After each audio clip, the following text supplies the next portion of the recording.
जय जगन्नाथ पिलामाने आज आम षष्ठ श्रेणीर इतिहास बहीर चतुर्थ अध्याय भारत में प्रथम नगरीकरण क्वेश्चन आंसर करवा। एक नंबर क्वेश्चन आंसर 50टी शब्द भितर उत्तर दियो। हरप्पा सभ्यतार निर्देशन भारतर क्यों स्थान मानकरू मिली। उत्तर होची केतेक ऐतिहासिकଙ୍କ मତରେ हरप्पा सभ्यता मेसोपोटामिया सभ्यता पूर्वर विकास लाभ करथिला। पॉइंट 2 कारण हरप्पार सील और मोहर मेसोपोटामिया और कि स्थान में देखा मिली। हरप्पा सभ्यता को भारतर प्रथम नगर सभ्यता बोली कहुई। 4 नंबर पॉइंट हरप्पा सभ्यतार निर्देशन भारतर पंजाब रोपड़ गुजरात लाथोल एवं धोलावीरा स्थान मिली। राजस्थान कालीवान गाँ और हरियाणार बनवाली स्थान मानक हरप्पा सभ्यतार निर्देशन देखा मिली। नंबर ख हरप्पा और मेसोपोटामिया सहर दुईटी केबे और कहा द्वारा माटी तलु आविष्कार करा जाइथिला।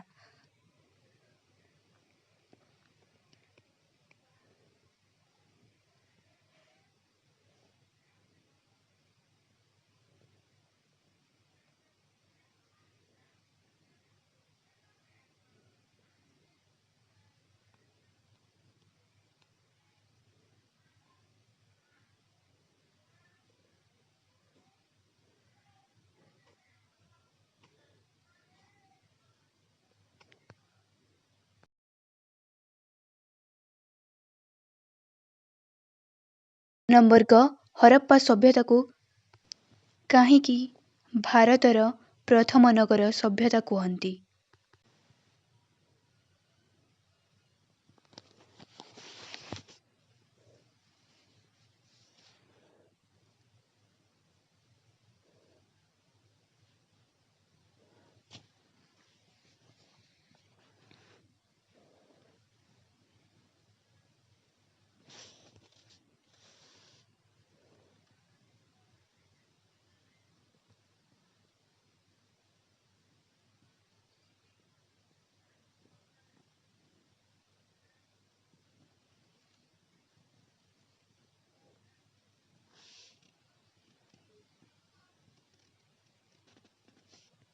नंबर घ मोहेंजोदारो सहररू आविष्कृत होइतिबा स्नानगुड़िकर गठन प्रणाली किपरि थिला।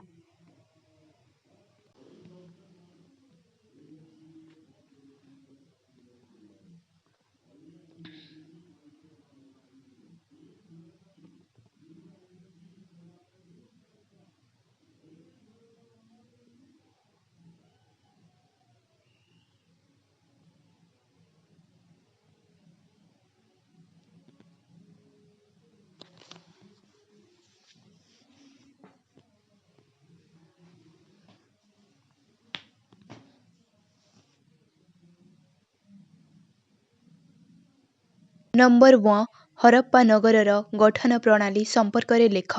आधुनिक सहर परि योजनाबद्ध भारत में हरप्पार प्रत्येक नगर को दुई गोटी भाग में विभक्त करा जाइथिला।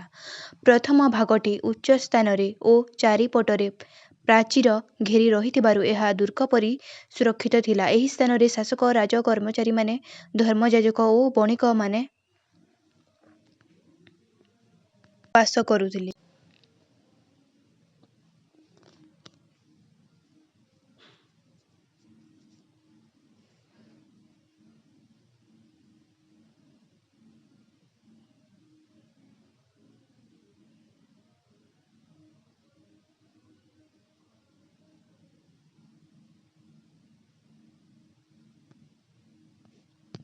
नंबर 6 हरप्पा सभ्यतार लोकमानकर बासगृह गुड़िकर गठन शैली किपरि थिला।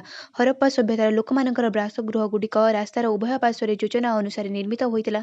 घर गुड़िक पोड़ा इटारे तैयारी होइतिबारु एवं घर गुड़िक एक महला बा दुई महला विशिष्ट थिला। घर मध्य आलोक और वायु प्रवेश करबा पई झरका और द्वार रहुतिला। उभय महलारू जिबा आसिबा पई काठर तैयारी सीढ़ी रहुतिला। प्रत्येक बासगृह मध्य गोटिए अगणा रहुतिला। अगणा निकटरे गाधुआघर रहुतिला। प्रत्येक घरर मैला पानी और आवर्जना जिबा पई घर भितर छोट नाल रहुतिला। सेही नाल रास्तार मुख्य नाल सहित संयोग।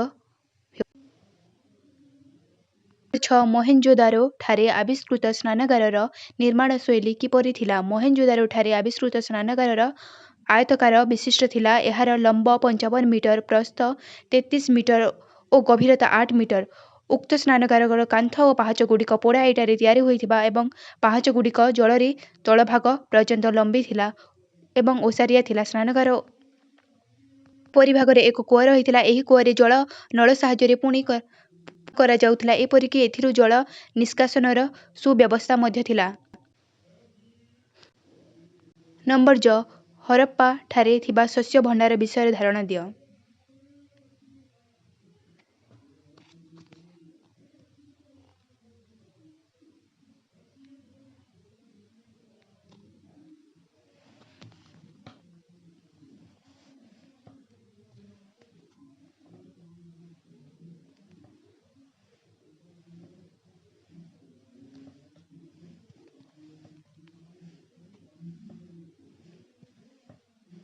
ନମ୍ବର ଝ. ହରପ୍ପା ସଭ୍ୟତାର ଲୋକମାନଙ୍କର ବେଶ, ପୋଷାକ ଓ ଅଳଙ୍କାର କେଉଁ ପ୍ରକାରର ଥିଲା?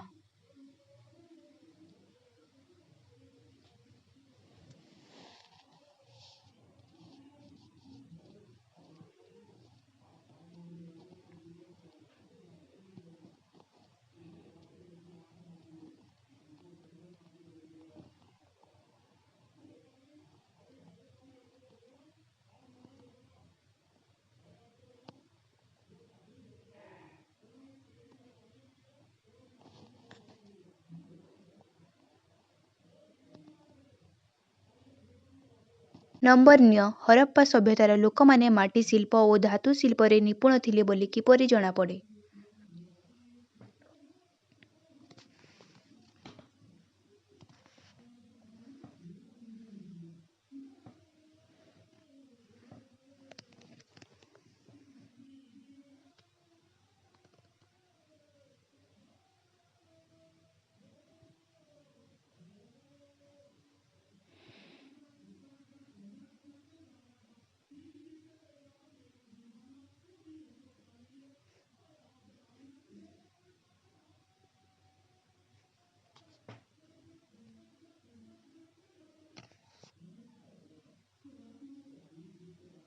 ନମ୍ବର ଟ. ହରପ୍ପା ସଭ୍ୟତାର ଲୋକମାନେ କେଉଁ କେଉଁ ଦେବ ଦେବୀଙ୍କୁ ପୂଜା କରୁଥିଲେ?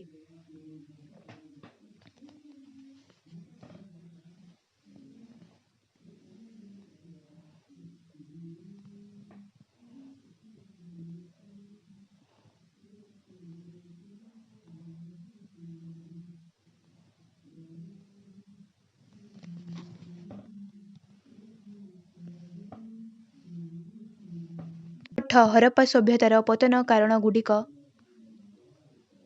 କ'ଣ? କେଉଁ କାରଣଗୁଡ଼ିକରୁ ତୁମେ ଅଧିକ ଦାୟୀ କରିବ ଓ କାହିଁକି?